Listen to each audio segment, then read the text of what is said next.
It's April 6th, 10:30 a.m. We're starting just a little late here. I'd like to tell you that council was overworking with the House on a bill, but she wasn't. It was stuck in the Finance Committee, so sorry for being a few minutes late getting started. Recording in progress. Let's have to start with Senate Council kind of walking through the bill summary that you have in your packet. What's in the packet is the governor's bill. I introduced that on his behalf, and then an amendment that the governor proposed after the most recent budget forecast. So that's in your packet. The bill summary that council is going to walk through does reflect that governor's amendment to the bill. So council.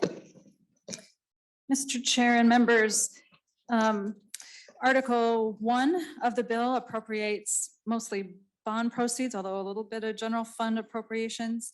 And Mr. Mumm's spreadsheet details those items. Sections 26 through the end of the bill are technical matters for authorizing the sale of bonds. Article 2 authorizes the sale of and appropriates some money for trunk highway bonds. Again, the items covered are listed in Mr. Mumm's spreadsheet. Article 3 appropriates equity appropriations, again, detailed on Mr. Mumm's spreadsheet. Article 4 provides some policy provisions. Section 1 establishes a state building renewable energy production account to support renewable energy production improvement in state buildings. Section 2 establishes a grant program to provide assistance to political subdivisions and tribal governments for stormwater infrastructure. Section 3 creates a program for funding transportation facilities. Section 4 defines bond eligible costs for purposes of the existing active transportation program that funds construction of bicycle, trail, and pedestrian infrastructure. Section 5 creates 2 active transportation accounts, one in the bond proceeds fund and one in the general fund, and limits the use of money in the bond proceeds fund to bond eligible costs. Section 3 adds tribal governments to the list of organizations that are eligible for grants to provide homeless persons with emergency services. Section 7 adds nonprofit organizations and tribal governments as entities eligible for grants to construct or rehabilitate facilities for early childhood programs, crisis nurseries, or parenting time centers. Section 8 increases the cap on grants for supplemental assistance for government units receiving funding from the USDA program for rural economic and community development. Section 9 sets the interest rate at 0% for loans from the Drinking Water Revolving Fund for replacement of lead service lines. Section 10 eliminates a cap on grants or loan principal forgiveness for projects to replace drinking water lead service lines. Section 11 adds to the list of allowed uses of housing infrastructure bonds. The new purpose allows the use of financing for the acquisition and construction of multifamily rental housing for households with incomes at or below 50% of the area median income. Sections 12 and 13 authorize additional housing infrastructure bonds to be issued by the Minnesota Housing Finance Authority, and then appropriates the money necessary to pay the debt service on those bonds. Section 14 amends an appropriation from the 2018 bonding bill to extend the availability of appropriations for the new veterans homes in Bemidji, Montevideo, and Preston. Section 15 ends a requirement to annually transfer money from the state parking account to the state bond fund for debt service payments on the parking facilities in the Capitol complex that were constructed with appropriation of bond proceeds in the 2013 capital investment bill. And the funds transfer is no longer required after fiscal year 2022. Thank you, Ms. James. So members, we have with us today Commissioner Showalter and Commissioner Roberts Davis. Which one of you would like to start? And then you'll notice on the agenda, members, there's a lot of people from the state departments and the University of Minnesota here. So if you have any questions that are specific to one of those program areas, we'll have some time for questions once we once we get through the commissioners. So Commissioner Showalter, welcome to the you. committee. Thank you, Mr. Chair. Members, for the record, my name is Jim Showalter, Commissioner of Minnesota Management and Budget. And I appreciate the opportunity to be here to present the Governor and Lieutenant Governor's Local Jobs and Projects Plan. With me today is Marianne Comboy, our Capital Budget Coordinator, and Kevin McHenry, our Director of Government Affairs. And we'll walk through sort of the overall budget framework. Commissioner Roberts Davis is here as well, and she'll walk through a number of the key information that you're looking for on some of our state agency and assets that are managed by the Department of Administration. Before getting into the recommendations themselves, I just want to acknowledge the hard work that has gotten us to this place, and want to just make sure the committee members are aware of the work that many Minnesotans getting us here. My colleagues at MMB, at state agencies have worked hard to pull together a comprehensive set of information. And I know that the committee itself has gone out and looked at many of these projects and tried to understand them firsthand as well. And I thank you for that effort and in trying to prepare us for whatever comes out at the end of this session. On this slide, I want to just give you a quick agenda for what we're going to do in this presentation. First, we're going to give you a quick overview of the capital budget process, so you know where these recommendations came from. Discussing the growing needs and sort of the context for these recommendations, then give you a sense of what's in the Governor and Lieutenant Governor's Jobs and Local Projects Plan. It's because, ultimately, with that title, sometimes people think, well, we're only recommending local projects. It's like, no.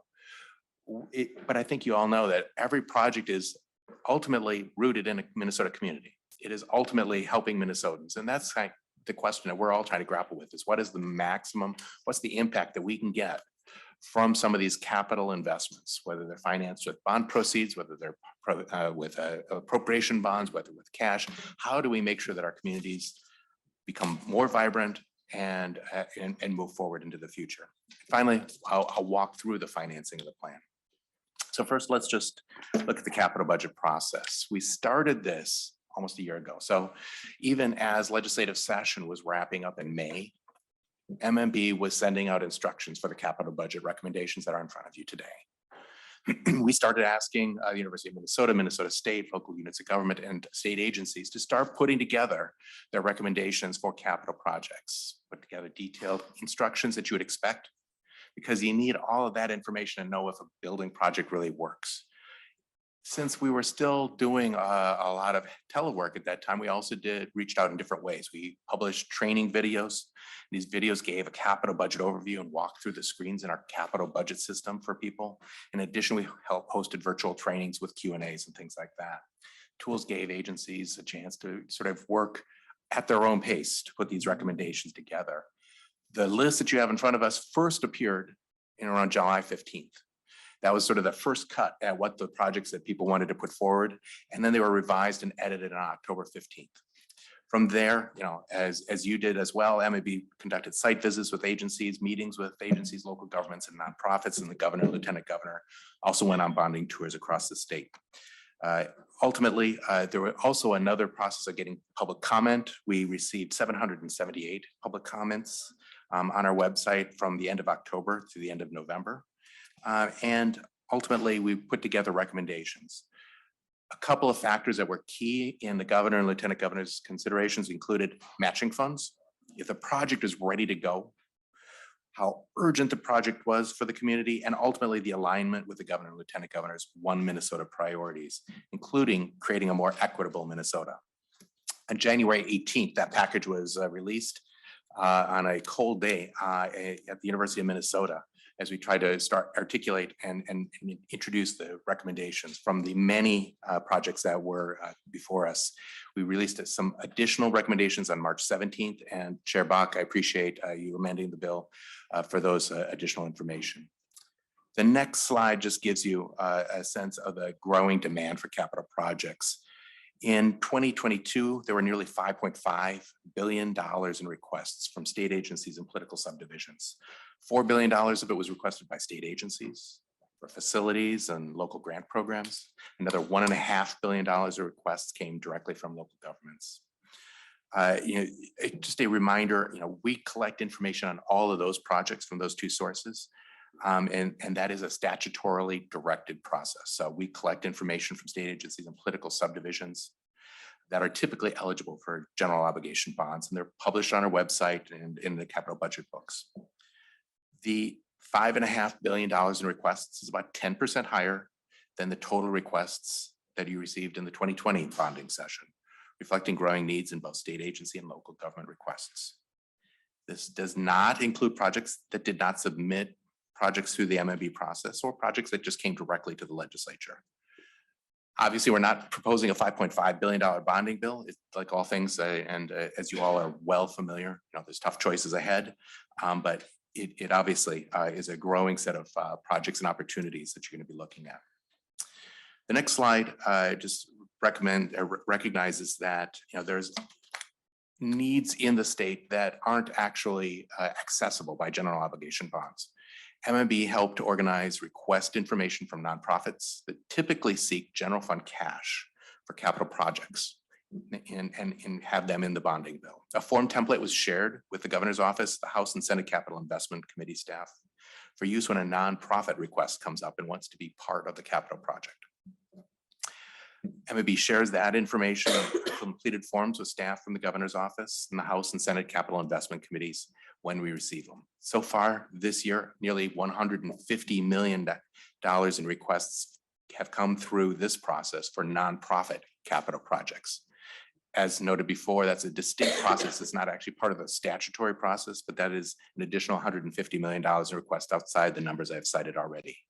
Due to the nature of the nonprofits work, many of these are considered equity and bonding projects, which we'll talk about later in the presentation. Next, I'll be walking through the governor's recommendations. On a high level, we've shared this information with the committee along with the summary report that reflects each and every project in the recommendations organized by category. On this slide, you see the governor's local jobs and projects plan. $2.8 billion of recommendations across all funds, summarized into 5 major categories. $2.8 billion may sound like a lot, and it is, but it's about the same as our recommendations previously. And if you consider the needs and the requests that are in front of us today, I think you'll understand quite well why we have $2.8 billion of all funds requests in front of you. We have a number of themes that are that we try to organize them just for simplicity to enter into this set of recommendations that includes asset preservation. Really critical because it's always nice to build something new, but it is as critical, and in fact, in my opinion, more critical to make sure that we keep our existing assets in working condition and continue to extend those service life. It reduces costs in the long term. Community and equity, making sure we're investing for all of our residents, making sure that the bonding bill affects all corners of the state. Environmental stewardship, housing and homelessness, and infrastructure. There's an other category on this little graphic. It's about 1% of the funds. That includes bond sale expenses and other financial charges that don't quite fit into the major categories. It's nothing that's always been there, but just want to point that out. I'll walk through these categories in the upcoming slides. And just want to call out that there are other frameworks. You could split these, you could organize these recommendations, but this is how we sort of try to communicate what is in our recommendations. For instance, for climate, there's $944 million is included in this plan. $189 million of it goes to projects that are designed to prevent and adapt to climate change, whether it's electric vehicle infrastructure or upgrades at DHS facilities, adaptation like flood hazard mitigation, or some programs that both prevent and adapt to climate change. It's an additional $755 million of investments to mitigate the effects of climate change, and these include dam safety and repair, asset preservation, or other renewal projects. Finally, just before I leave this slide, just a note about local impacts. Local communities around the state benefit for nearly every project in Governor Walz's plan, whether it's an agency grant program that funds a local water project or improvements at a local community college. These recommendations really ultimately are there for Minnesotans and affect people across the state. Slide 10 gives you just a sense of sort of the impact of this recommendation. A unique aspect of this bill is just that, local projects are just, and the funding is just one piece of the puzzle for many of the projects. We are estimated to leverage an additional $2 billion in funds such as federal funds, local funds, and private funds with these recommendations. And these obviously leveraged funds enhance the impact of the recommendations before you. On the topic of leverage funds, I think a number of you have talked about and are discussing the governor's recommendation to provide matching funds for federal infrastructure investment and Jobs Act funds. IIJA. Sorry about that. Thank you. And that shows up in two places. The PFA recommendation for the state's clean water and drinking water revolving funds for water infrastructure, and also the EV charging infrastructure funding. As federal guidance is released and agencies identify how much from discretionary grant programs will come to the state, we'll continue to learn more about what matching opportunities and what programs work and how we work our state funds with those federal funds. In particular, we're working with agencies to understand the amount of new funding for state match that will be needed in fiscal year 23 and how much will need to be enacted this session. IIJA funds, matching funds were included in the governor's supplemental recommendation, and we've discussed those in other committees. The next slide on the overview just introduces you to our asset preservation. It's the biggest theme in the governor's recommendations. And as I mentioned before, it's a critical issue for us. About 40% of this entire package is dedicated to fixing and improving existing facilities. This is often a priority of a governor's recommendations, but the size and magnitude in this governor's plan this year brings us to a new level. Looking at one component of this in 2020 bonding bill, the largest ever enacted, only $169 million of GO bonds went to asset preservation programs at state agencies and higher education.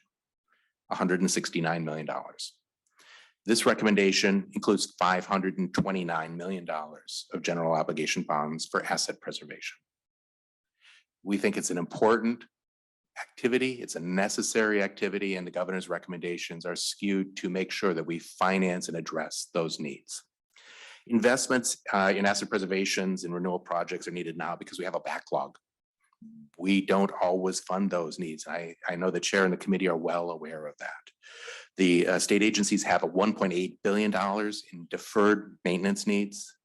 Minnesota state system has a $1.2 billion estimated backlog, and the University of Minnesota alone has $2.3 billion in estimated need.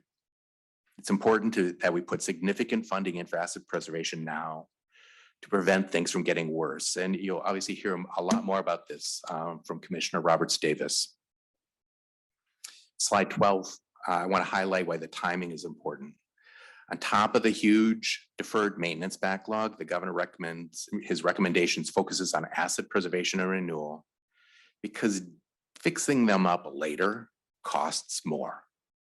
The cost to repair a building increases as the facility's condition worsens. And so it costs an average of 59% more to repair a structure in poor condition than one that's in fair condition.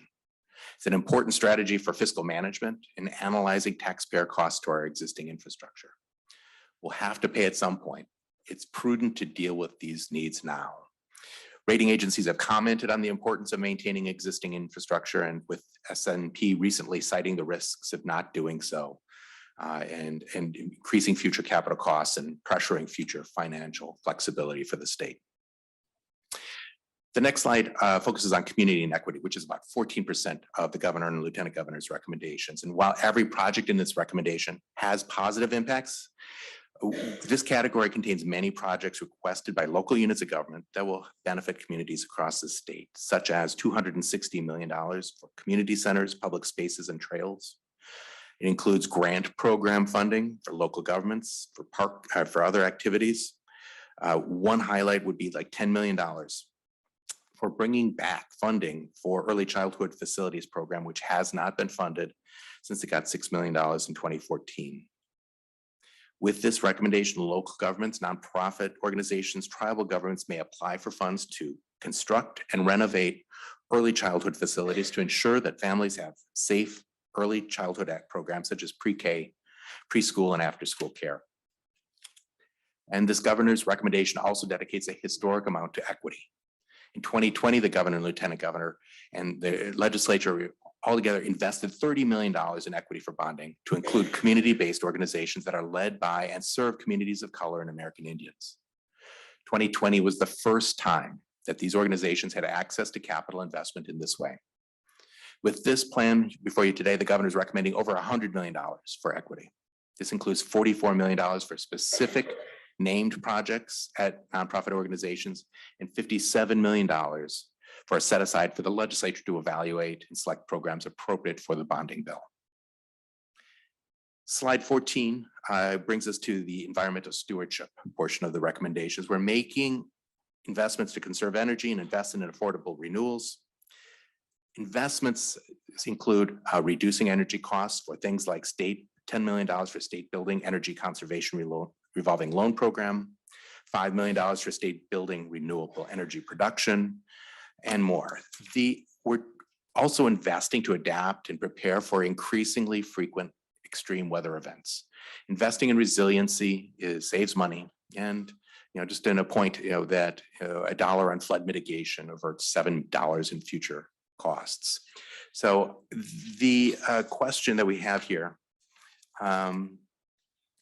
excuse me, the investments here in this package will help Minnesotans become better stewards. And we include $10 million for grants to local governments for composting and other programs, $24 million for capital asset program projects, and more. The next slide brings us to housing and homelessness. About 16% of the recommendation, $250 million of this package is for housing infrastructure bonds to be used as a statewide resource to address the shortage of affordable housing units. These proceeds will leverage local and federal resources and can be used for an array of eligible uses, from the development of supportive housing to new home ownership opportunities. This is a historic recommendation, and it expands the use of these housing infrastructure bonds to support the construction of multifamily rental housing for households with incomes at or below 50% of the area median income. Just to give you an example, for a family of 4 in the St. Cloud area, that's less than $47,000 a year. Over 270,000 households who rent spend more than 30% of their income on housing. And so these are the kinds of programs and the kind of responses that we can do and we put into this bill right now. In addition, $60 million is included for public housing rehabilitation program, which preserves existing public housing and keeps it safe and healthy for residents. This includes improvements such as added fire suppression or energy efficient upgrades. The governor also sets aside funds for local and tribal governments, as well as their nonprofit partners, to build and renovate shelters for individuals and families who are experiencing homelessness. This is a $70 million investment for the Emergency Shelter Facilities Program. The next slide brings us to infrastructure. At 21% of the recommendation, keeping Minnesotans in the economy moving forward, connected and moving, is a key focus of this recommendation. One way we do that is to maintain and repair our roads and bridges. Governor recommends $210 million for local roads and bridges program and an additional $80 million for the high priority bridge projects, construction and engineering costs. Additionally, $200 million of investment for Public Facilities Authority helps communities continue to improve local drinking water and maintain storm and wastewater infrastructure. These are constants in our capital investment strategy. They affect communities across the state, and they really set the table for continuing to grow Minnesota's economy. A few months ago, the governor and I toured a large water treatment facility in Robbinsdale, which utilized a PFA loan to build a project. It's really clear how PFA's funds for communities really affect the communities, their opportunities to move forward, because they couldn't do it alone. There are plenty of communities out there on PCA's priority list for stormwater and wastewater projects, and on the Department of Health's priority list for drinking water projects across Minnesota. As mentioned before, the other 1%, for all those who are watching that graph very closely, Note that the governor's recommendations includes funds for bond sale expenses and other financing that wasn't included in the other 5 categories, such as waiving user financing requirements for Ramp F's debt service in order to provide financial relief to the Department of Administration's parking fund. Also includes funding for DEED or Met Council or DNR or public safety to administer local grants that are included in the governor and lieutenant governor's recommendation. Next, and lastly, I'll walk through the capital budget financing of our recommendations. To summarize the governor's recommendations, about $2 billion of this package is general obligation bonds. I think everyone's pretty familiar with those general obligations of the state, public purpose. $2 billion of the financing of our $2.8 billion comes from that source. An additional $751 million is made up from other funds for that total of $2.762 billion that you see on the screen. The Constitution defines how general obligation bonds can be used, and projects funded with GO bonds must have a long useful life, and a state agency or political subdivision must own the project. Appropriation bonds are included for housing infrastructure bonds, which fund projects that have a long useful life but are not publicly owned. Trunk highway bonds or cash must be used to construct, improve, or maintain the trunk highway system. And general fund cash is used to provide the most flexibility for projects that may not have as long a useful life or are not publicly owned. This table shows the impact of the governor's recommendations to the general fund and trunk highway fund. The debt service costs for bonds extend beyond this biennium. So this is obviously a long-term decision we're making, but this slide shows you the impacts through fiscal year 25. For the general fund, these amounts show the cost above forecast. As a reminder, the forecast assumes that we will have a bonding bill, and based on a 10-year historic average. An $880 million bonding bill is assumed from this 2022 session and in future even years. And a $135 million bonding bill is assumed in the forecast for future odd years. That's not a limitation, it's just sort of an assumption because we're trying to estimate and push forward what current law would expect. The historical average in the forecast has no relationship to the debt capacity guidelines, which we'll review next. Overall, the general fund impact is $303 million in this biennium and $151 million in the next biennium. Obviously, cash impact on the front end affects this. The trunk highway impact of these recommendations is $8 million in this biennium, $18 million in the next. I mentioned the state's debt capacity guidelines. We're just going to touch on that real quickly. We have 3 established guidelines that we use over time to help guide our debt program. The first 2 measure existing authorized debt against state personal income, and the third measures how quickly the state pays down the debt. The first 2 guidelines would permit a $3.5 billion package based on the state's strong personal income figures. However, to meet guideline 3 by paying down debt quickly and preserving long-term capacity, the governor is recommending a GO bonding package of about $2 billion. This recommendation is within all 3 guidelines, which preserves the ability to authorize more debt in the future. You may think, how do we compare? How does this sit with other states? This next slide just gives you a sense that the state has moderate debt levels as compared to the other 50 states, as reviewed and reported by rating agencies. On this chart, you can see Minnesota is about the 22nd lowest in terms of debt service to revenues. On the next slide, you'll see that the state also has moderate debt levels compared to other states, this time when looking at debt to personal income. So passage of the governor and lieutenant governor's proposal today would not materially change how our debt levels compared to other states. And as you're trying to put this into context, know that Minnesota really is taking a very prudent path forward in terms of its investment in infrastructure and keeping opportunity and flexibility going forward. Materials for the capital budget requests and governor's recommendations are available on MMB's website. Under the budget area, we have a summary of the listing of all the state and local projects included in our recommendations.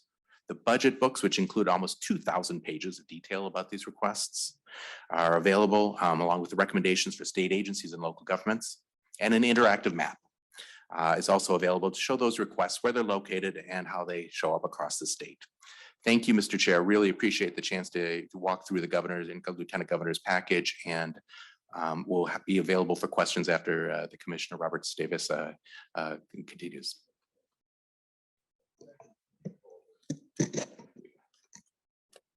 Thank you, Commissioner Showalter. Thank you, Chair Bach and members for the opportunity to be here. For the record, I am Alice Roberts Davis, Commissioner for the Department of Administration.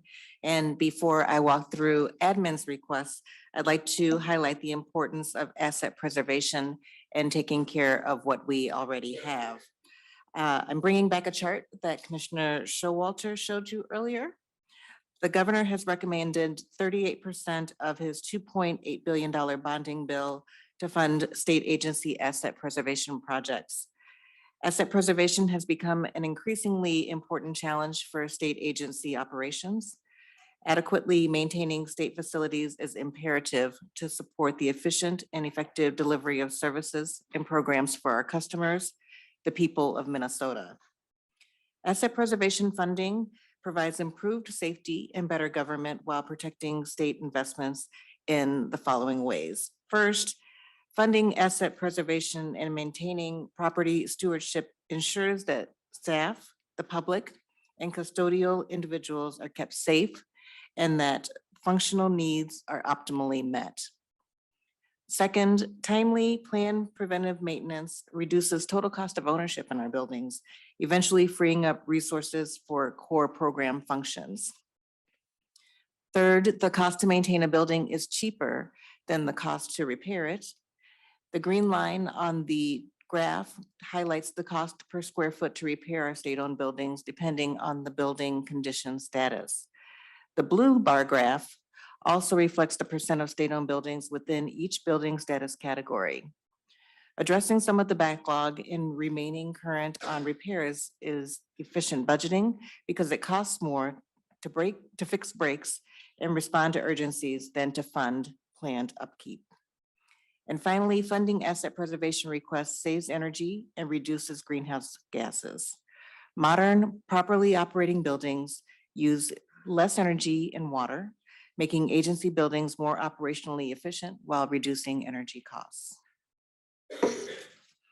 To help illustrate the critical need to fund agency asset preservation requests, consider the following information on the state's deferred maintenance. First, Minnesota owns more than 4,800 buildings spread across 19 state agencies.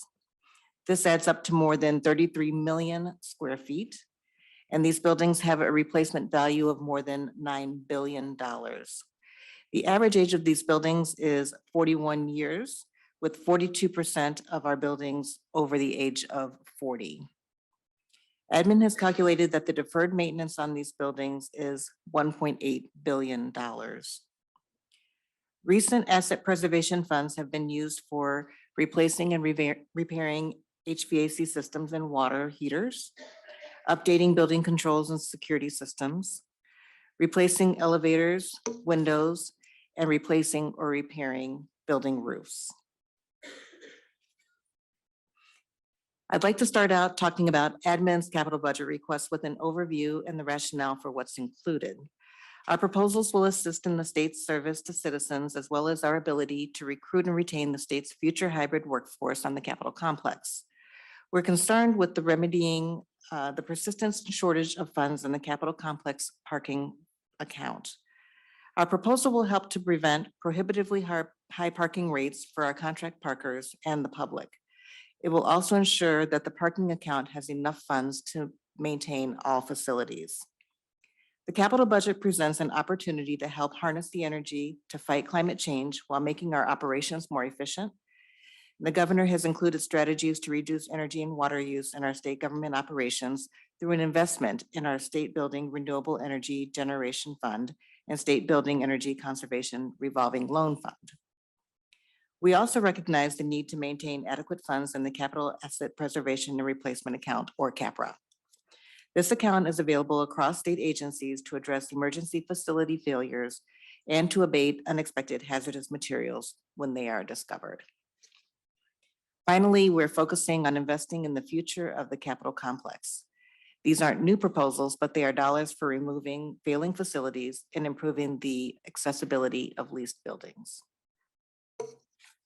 So if we get into the details, First, the governor recommends permanently relieving the state parking fund of the statutory requirement to pay the debt service for ramp F.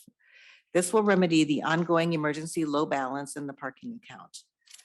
Costs in the parking fund are recovered by setting and charging parking fees for contract parkers and the public who park on the Capitol complex. The revenue shortfall in the parking account has been exacerbated through the significant parking contract cancellations and decreased use of the state meters throughout the pandemic. Next, the governor recommends $7.5 million in general obligation bonds to maintain CAPRA, the Capital Asset Preservation and Replacement Account. CAPRA funds emergency repairs and hazardous materials abatement for state agencies, and this ensures that state facilities which experience unanticipated emergencies are operational again quickly, and that construction projects are not unduly delayed if hazardous materials are discovered.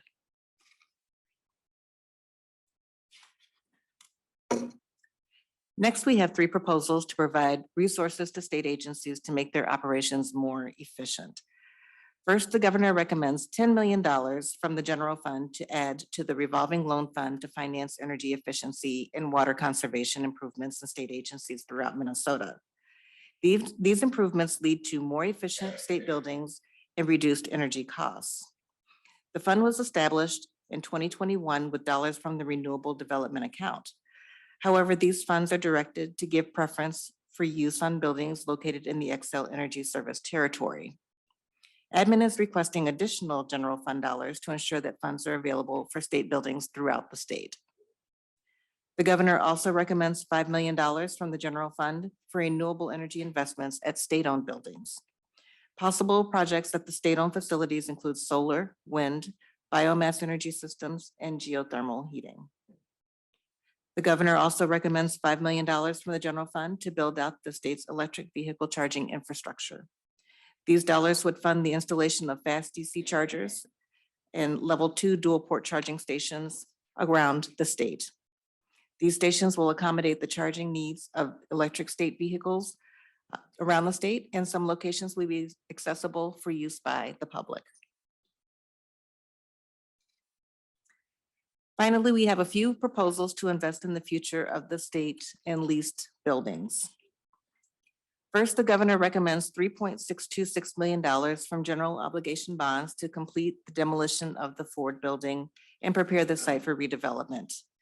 This includes removal of hazardous materials and stabilizing the site with landscaping until authorization and funding for replacement building are obtained. The building has been vacant since 2004 due to deterioration and the need for major repairs.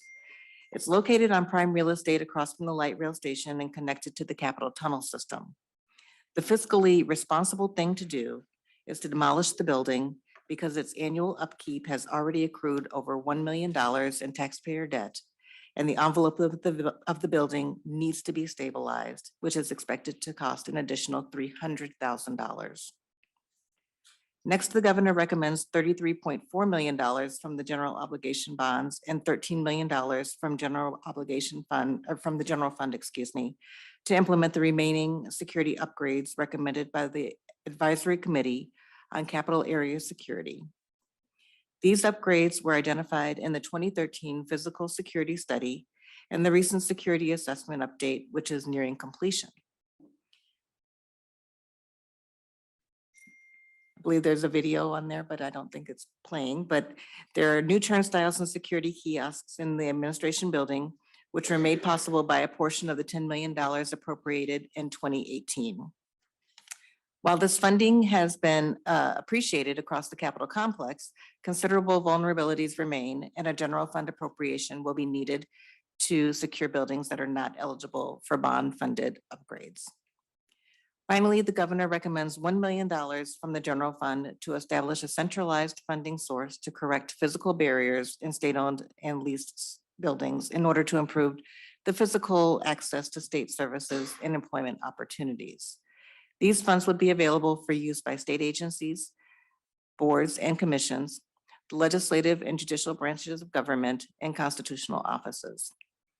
By improving the physical access to state government facilities, this program would also improve the independence and productivity of Minnesotans with disabilities. In summary, Here's an overview of our requests, and I hope that after this presentation, you have found that each project has been well-reasoned and addresses a key need.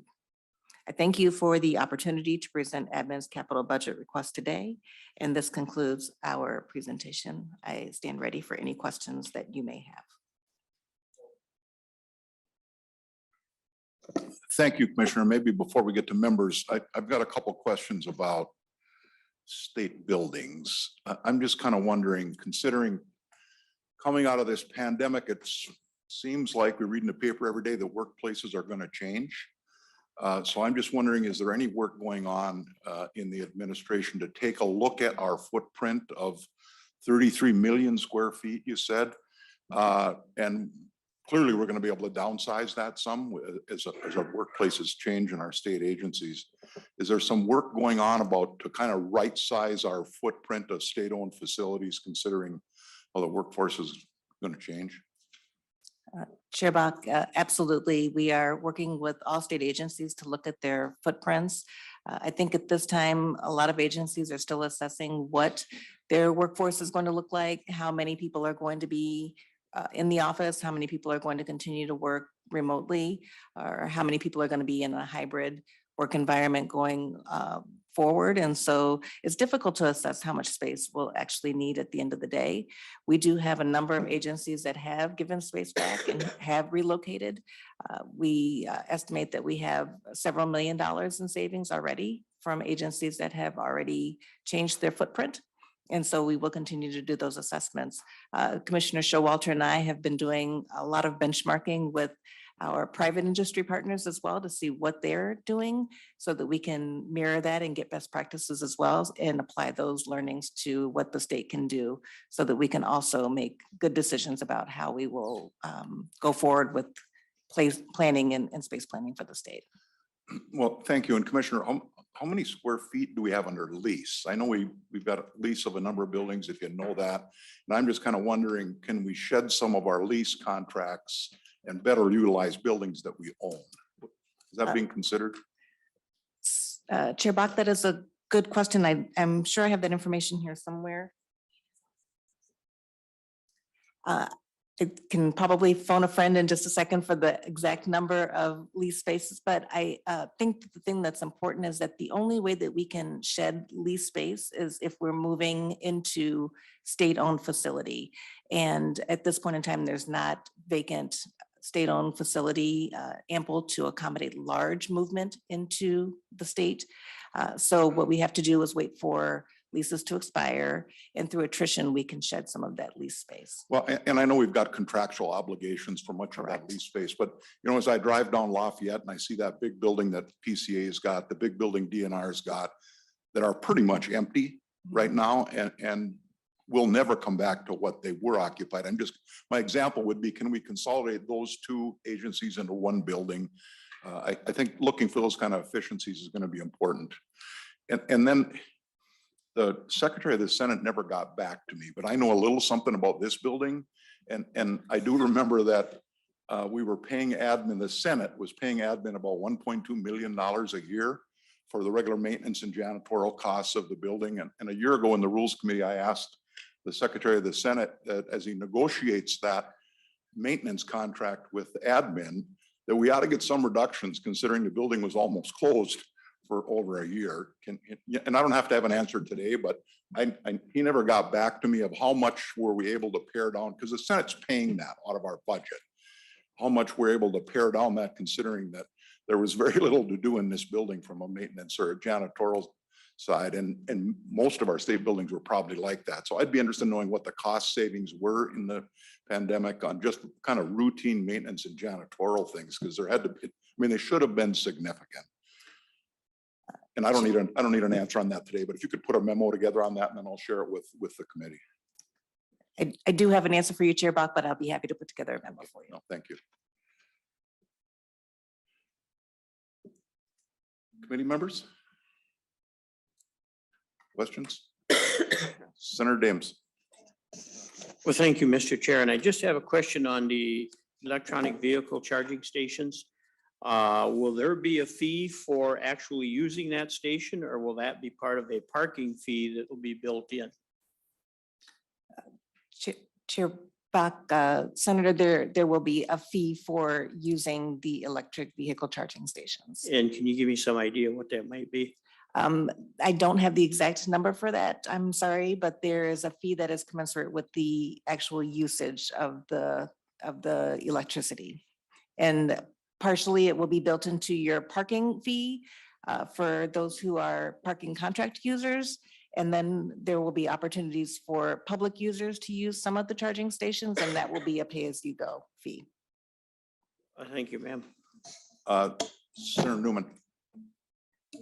Thank you, Mr. Chair, Commissioner. One of the issues that I have been very concerned about is the loss of gas tax revenue as a result of the electric vehicles that are definitely coming. And the Constitution talks in terms of it's not called a gas tax, but any substance that propels a motor vehicle is subject to that tax. And electricity in my world very easily fits into that definition.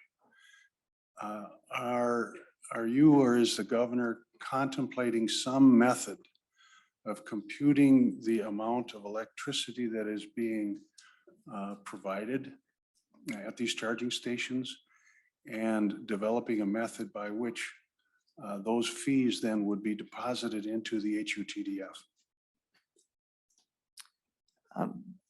Chair Bach, Senator, I don't know where the money is being deposited. I do know that there is a charge that's being assessed for those who are using the charging stations. I can certainly get back to you on how that is all being calculated and how that's being routed and to where that's being deposited. Thank you, Commissioner. Well, Senator Newman, good question. And Commissioner, maybe work with MnDOT and get an answer to that. But as the electric fleet grows, clearly we're going to have some serious financial difficulties in the highway user fund. So we need to figure out how we're going to keep that fund whole as the transportation fleet starts to change some. So look forward. Maybe you can just answer that to Senator Newman and you can share that with us. Senator Weir. Thank you, Mr. Chair. On Senator Dame's question and related to Senator Newman, I do have an electric vehicle and use the charger station. We did get an email today, actually, indicating effective May 1st, the cost of the mandated fee would be $52 per month per stall for EV contract parkers, et cetera. Senator Johnson Stewart and then Senator Sindrum. Thank you, Mr. Chair. Thank you, Commissioners. My question also is spurred by the EV charging station, so I appreciate that that's been included. I see $5 million in your capital budget summary, and I wonder if that is meant as a supplement, or does that include the 68, is it match, or is it in any way partnering with the $68 million that we anticipate to get from the Federal Infrastructure and Jobs Act? Is this just the governor's offered up additional support to that? Thank you. Senator Bach, Senator, that's in addition to. Thank you. Commissioner, I think it'd be helpful for this committee to know how those things dovetail together and how kind of a timeline of how that's going to all be developed. Because if we're going to be asked to appropriate money, I guess we'd like to know what the plan is, because there's a lot to get built out. Absolutely. Senator Sindrum. Thank you, Senator Bach. My question has to do with just the emergence of requests by nonprofit agencies for capital infrastructure money, and it's not new at all. In so-called past times, we did a lot of this with a local government sponsor, and now we're seeing a little bit more, I think, an emergence. I mean, we've had them before, I understand, but we've had them now we're seeing an increasing number of these, and in fact, you have some in your bill. Have you thought at all about, with the local government sponsor, the nonprofit, we've got some surety there from the standpoint of within statute, the program has to continue by the local government, and they will own the building, and so it will be a public asset. As we go down the road of funding with cash, the nonprofits that without a local government sponsor. There's, in my mind, no surety there from the standpoint of that investment. In other words, and we understand all these nonprofits are certainly well-intended, but we also understand they're fragile from the standpoint of their continuous, their last ability and so on and so forth. Has the administration thought a lot about how we would assure the citizens of the state of Minnesota that might, through us, go forward and fund these agencies if they do not last, if they do terminate? Does the owner of that facility, whoever it might be, a nonprofit, but in the end, I don't know where the cash goes, the money for the asset, but do we have any thoughts at all in terms of some sort of putting a lien on these kind of facilities or whatever? It's simply so that the state of Minnesota might recover some cash. Commissioner I think Schwalter. we're seeing more and more of this, and I think we need to think about it. I'm just wondering if you folks have. Commissioner? Mr. Chair, Senator, thank you for the question. A great question. And certainly it is an oversight responsibility that you, MMB, and the state have on these long-lived assets. I don't have a specific sort of covenant but I will follow up with some more information about sort of what might go into the grant agreement. Ultimately, you're right. It is an important sort of conversation so that as we review these projects, we're looking at community need, program and operating costs. And that's part of the reason why we collect that information. We have conversations with our nonprofit partners so that we have as much information about the sort of the prospects going forward. In a lot of instances, these programs don't have access to the kind of resources that a local government has, certainly not the state has. And so that's also why we're trying to make sure we push and get some of those capital assets there so that it's not just operating costs that they're trying to raise, but they have the facilities to really deliver programs appropriately and effectively. That childcare program is an example, different, but sort of, again, one of those instances of, you can't have childcare if you don't have a building. You can't have a community center if you don't have the space. And so these are some of the things that we weren't able to access before with our capital investment program. And it's an experiment that I think we're still trying to learn. Okay, thank you, Mr. Commissioner, Senator Syndrome brings up a good point. I mean, there's $150 million in here for nonprofits. I am a little interested in kind of what is the vetting process in that. So one gets in and one doesn't get in. And then when we do that and give a nonprofit, pick a number, $5 million for a building or an addition to a building, do we have a first position on the real estate so that the state at some point, because I believe these are mostly building projects, where's our security that someone is not going to go out of business 3 years from now and the state's money is just lost? Mr. Chair, great question. Jen Hasmer, Assistant Commissioner for Debt Management, isn't here. I'm not sure of how a specific answer. I'll have to follow up with you on that specific question. In terms of the evaluation process for nonprofits, as I mentioned before, there's the statutory process for the state agencies and local projects. For the nonprofits, it's not in statute at this point in time, but it's similar to what we do with those state agencies and local projects.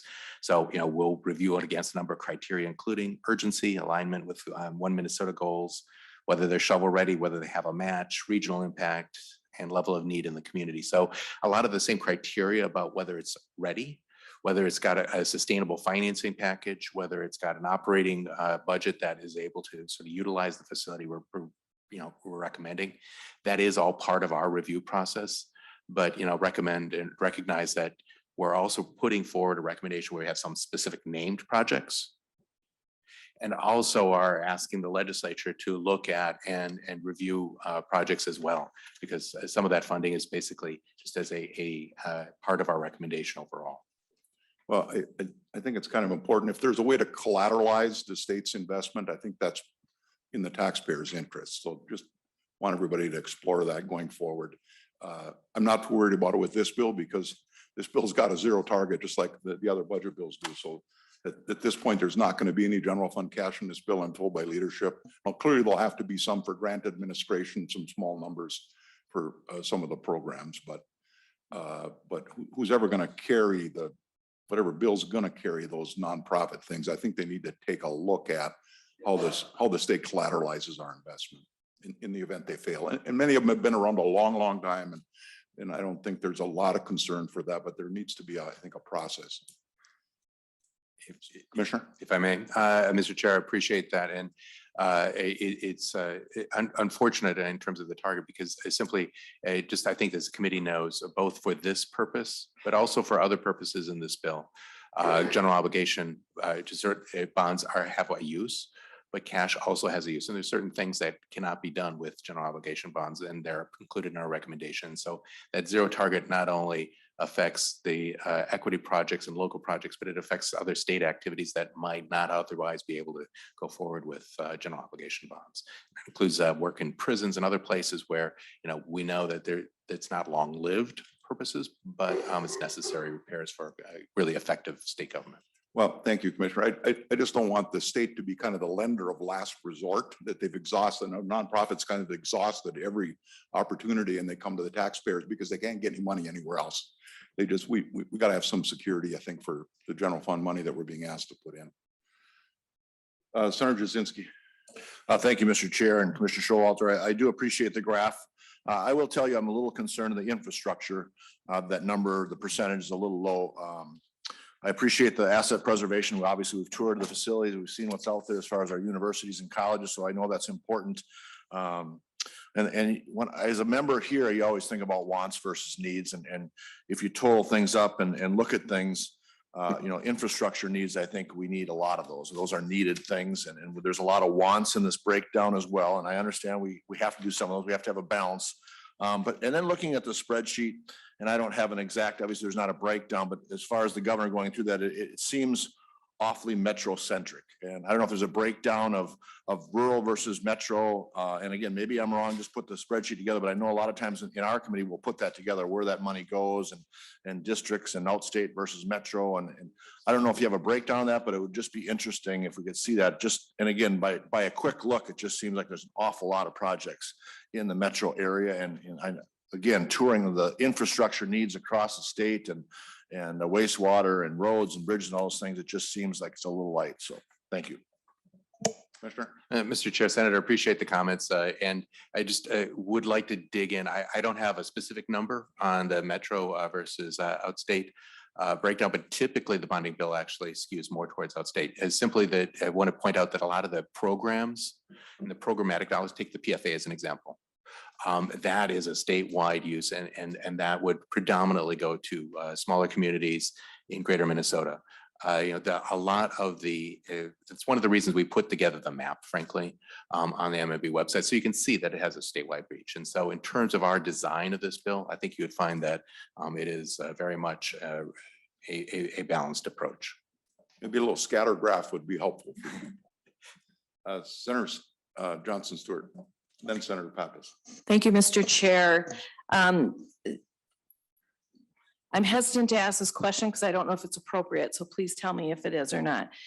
Is the governor's projected just $590 million for infrastructure, which I agree with my colleague is too low, knowing that the American Society of Civil Engineers has identified billions of needs in Minnesota relating just to our infrastructure.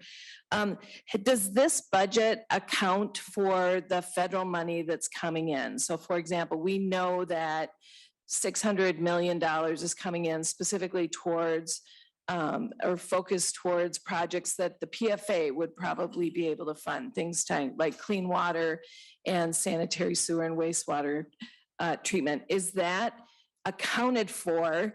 And then I also want to know, again, this may be inappropriate because I don't 100% understand the funding mechanism, but for all of the money that's coming that will require a match, how is the match money budgeted? Is that part of this budget? Is it part of a different budget? I know we haven't talked about it too much in transportation, but I'm very concerned that we would lose an opportunity to do, in fact, what Senator Jasinski and I both agree is to fund more infrastructure, but I'm wondering where the match and where that money is going to be accounted for. So is that a separate issue?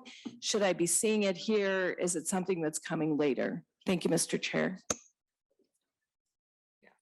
Commissioner? Mr. Chair, Senator, I actually, this is a great question. This is a series of questions, and I hope it's appropriate to go into them in a couple of places. Obviously, somebody from the Department of Transportation can push you into additional context. First of all, regarding the federal funds. So what I presented here was really the state effort towards capital investment in our communities across the state. The state dollars, whether they're funded through general obligation bonds, through cash, through appropriation bonds that are general funded, trunk highway funded bonds.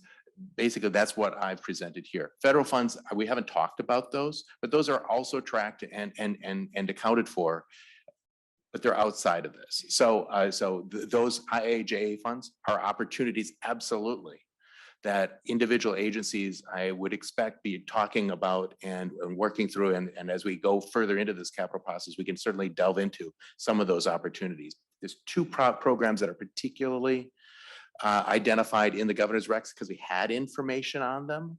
On the EV program and the PFA program, we had enough information on the IIJA, sorry about that, information. So we knew kind of how to maximize the federal impact with our state recommendation. Beyond that, the information is still kind of evolving. As I kind of mentioned in the overall, is like we're still learning about that, and I'm sure every week we're learning just a little bit more. So that's kind of that ongoing conversation. The part that I just want to sort of highlight and underscore is the need for flexible funding for those matching funds, because we don't know yet how, what the competitive funding needs are going to be for infrastructure, for other projects across the state agencies.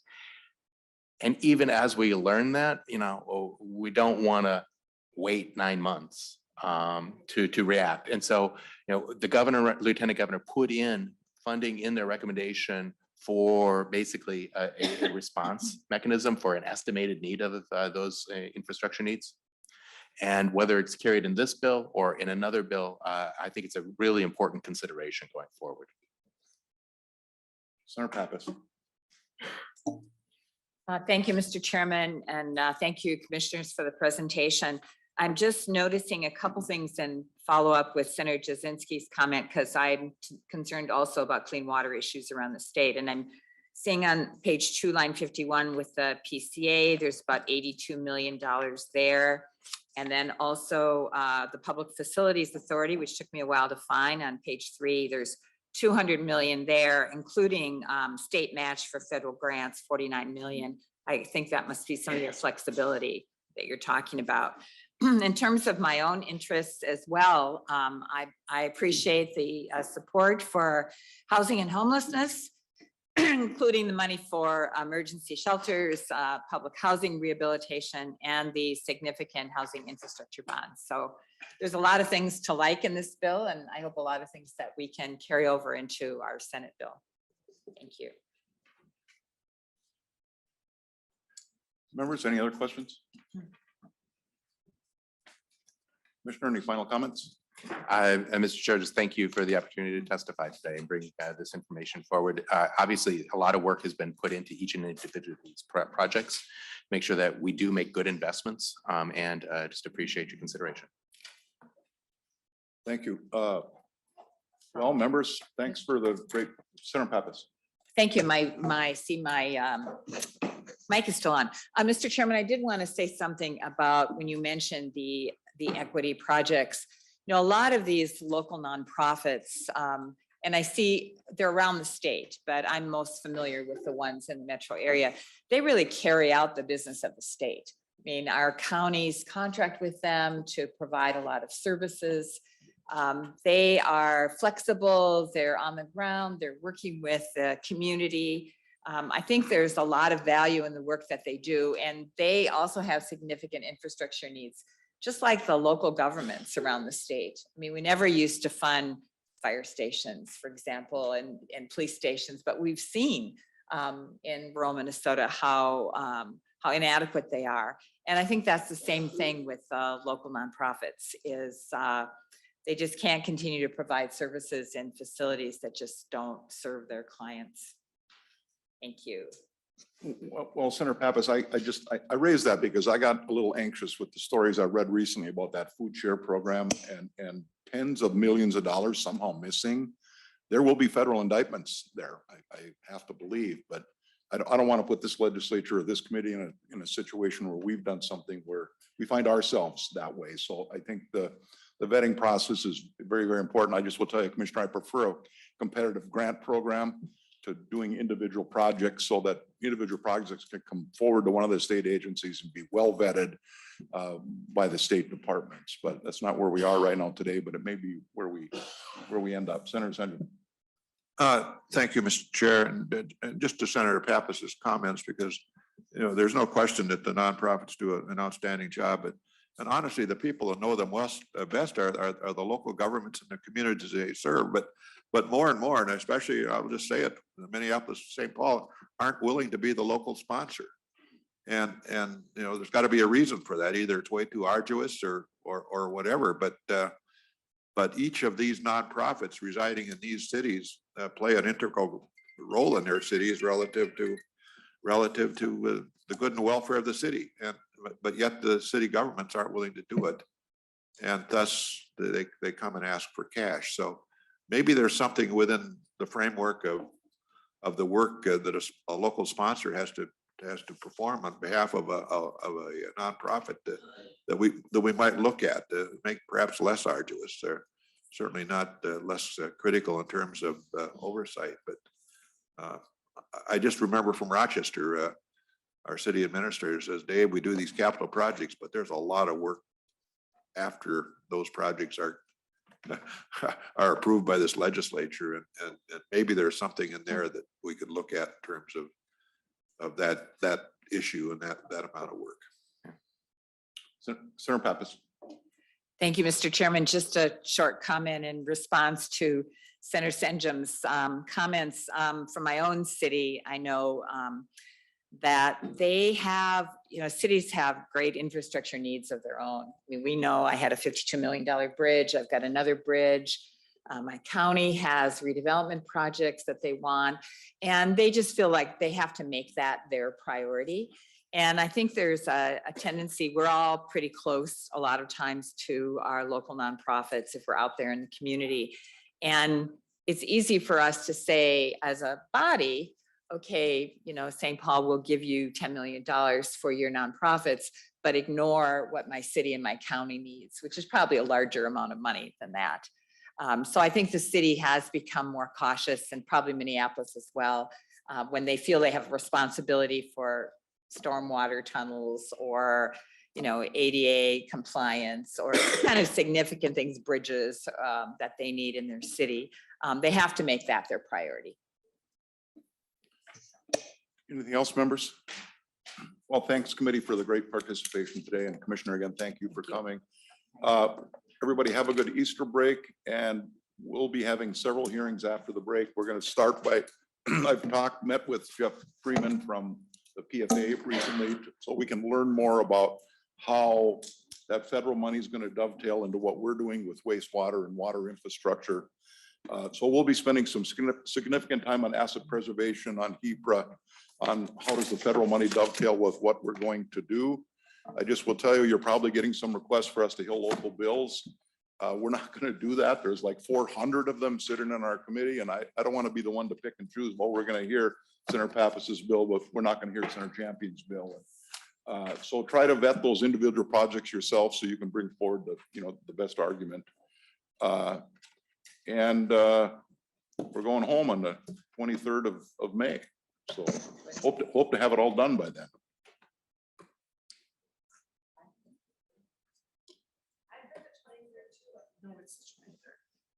Monday, the 23rd. In fact, we can't pass anything that day. I thought it was 16.